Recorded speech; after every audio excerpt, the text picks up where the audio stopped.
Évangile de Jésus-Christ selon saint Marc, au chapitre 16, des versets 9 à 15.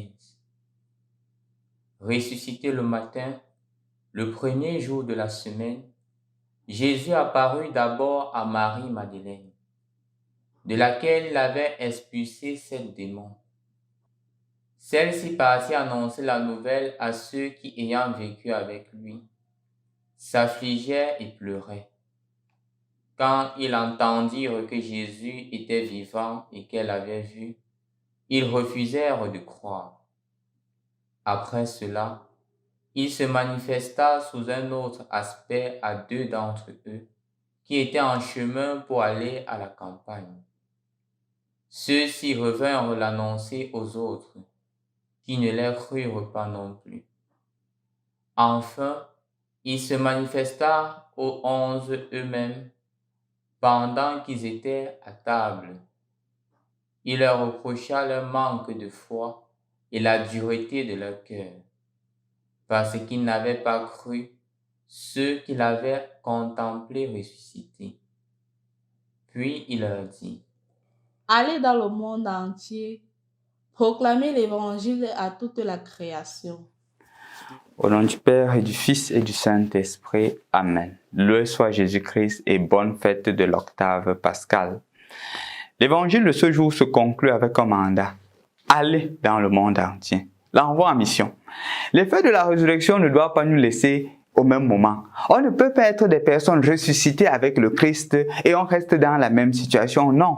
On doit aller, on doit bouger, on doit se déplacer. Et on ne va pas se déplacer pour dire que bon, je me suis déplacé. On doit se déplacer pour faire connaître aux autres la grâce que la résurrection a posée dans ma vie. Et aujourd'hui, mon frère, ma soeur, je t'invite à faire une chose très importante. D'aller dire aux autres ce que le Seigneur a fait pour toi. Parfois, on a honte de dire ce que le Seigneur a fait pour nous. On a honte de dire les merveilles que le Seigneur réalise à travers nous. Et je crois que l'évangile d'aujourd'hui est une invitation d'aller raconter à tes frères. Je ne te demande pas de faire grand chose. Peut-être d'aller seulement raconter une expérience que tu as eue avec Dieu pendant ce temps de carême et que tu es en train de leur raconter aussi ce que l'effet de cette expérience-là a aujourd'hui dans ta vie. Va rencontrer un ami, rencontre une connaissance et partage avec cette personne-là la grâce que Dieu a posée dans ta vie, l'amour que Dieu a manifesté dans ta vie. Et tu verras que petit à petit, le Seigneur fera avec toi des prouesses. N'oublie jamais que la grâce du Seigneur est manifeste. Cela n'implique pas que tu sois parfaite. Rends-toi compte que dans l'évangile d'aujourd'hui, les disciples n'ont pas cru. Mais cela n'a pas empêché au Seigneur de manifester sa grâce.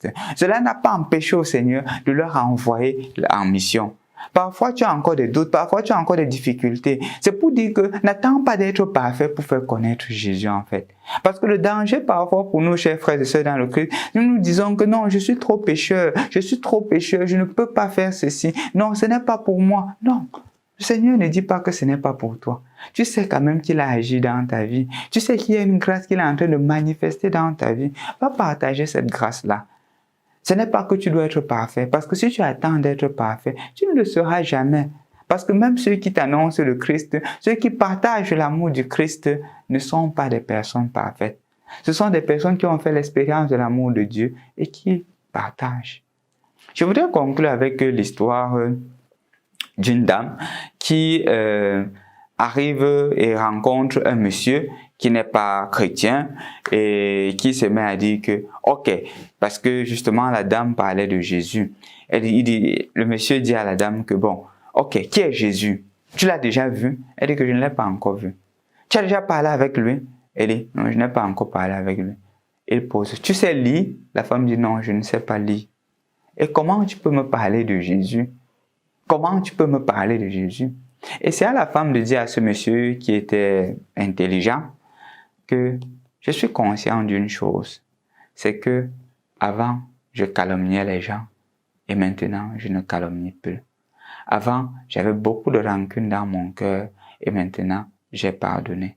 Avant je faisais beaucoup de mal et maintenant je me suis repenti. Et pour moi c'est la preuve authentique que Dieu est présent. Pour toi aujourd'hui mon frère, pour toi aujourd'hui ma sœur, la preuve de la résurrection, c'est un changement de vie. Et peut-être que tu es en train de faire cette expérience en ce moment où je te parle. Partage cela à tes frères. Jésus t'envoie aussi en mission. Va et partage la merveille que Dieu a accomplie dans ta vie. Et là, tu seras un autre messager du Christ. Au nom du Père et du Fils et du Saint-Esprit. Amen. Amen. La famille Miss Jeune vous souhaite joyeux Pâques,